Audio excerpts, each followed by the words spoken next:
boy. Hi guys! So today we are going to review this product. Baby Munchables. Okay, basahin natin ha. This is from Nosh. It's called Baby Munchables Organic Teething Wafer. So, it's an organic teething wafer. Tingnan natin if okay ba siya for baby. Okay, maganda to sa mga times na kailangan lang ni River ng a little bit of a snack. Kung nagugutom siya, middle of the day siguro. So, pagbuksan mo siya, yun yung lagay niya. 2.0 version ng Marie sa Pilipinas. Kasi diba, we feed our babies Marie. This one, excited ka na? Excited ka na, anak? So, actually, I got this from babycompany. They have this only on their select stores like the ones in Rockwell. I think sa mga high-end boutique, tawag pala dun, sa mga boutique stores lang nila. Doon lang siya available. Strawberry and beet flavor. Ang nakalagay sa kanya, 26 wafers, 13 2-packs of edible smiles. It's baked, no artificial colors or flavors, quick dissolving first snacks for new teethers. Makan mo! Makan mo, anak. Okay. Ay! Try to eat it. Sabi ko nga, hindi pa niya kaya mag-baby lid weaning. Hindi pa siya marunong talaga. Okay, try to eat. Anong lasa? Anak? Try to eat it. Ano? Do you like it?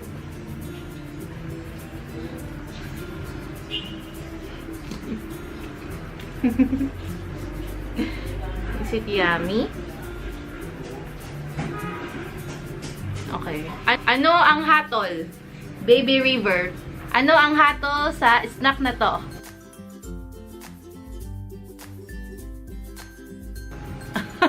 Gustuhan niya. Oh, do you like it, baby boy? Eh, parang gusto niya, guys. Gusto mo ba yan? Tikim nga si mami din. Not bad. Better than Marie. Kasi I think Marie very starchy.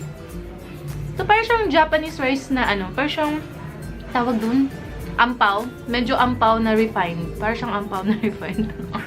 Kasama yun si mami sa tumikim. Gustong-gusto niya. Gustong-gusto niya. Gustong-gusto niya.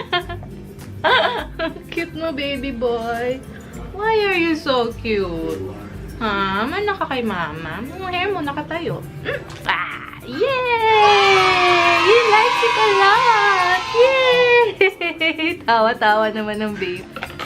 Okay, guys. Nakita niyo naman ang reaction ni Baby River. Nagustuhan niya ang Baby Munchables na ito. And if you are interested, try it out for yourself. And that's it for this video. Thank you guys for watching. And we will see you guys on the next one. Bye! Bye, guys! Bye! Bye! Antok na. Antok na ikaw. Bye, guys. Bye!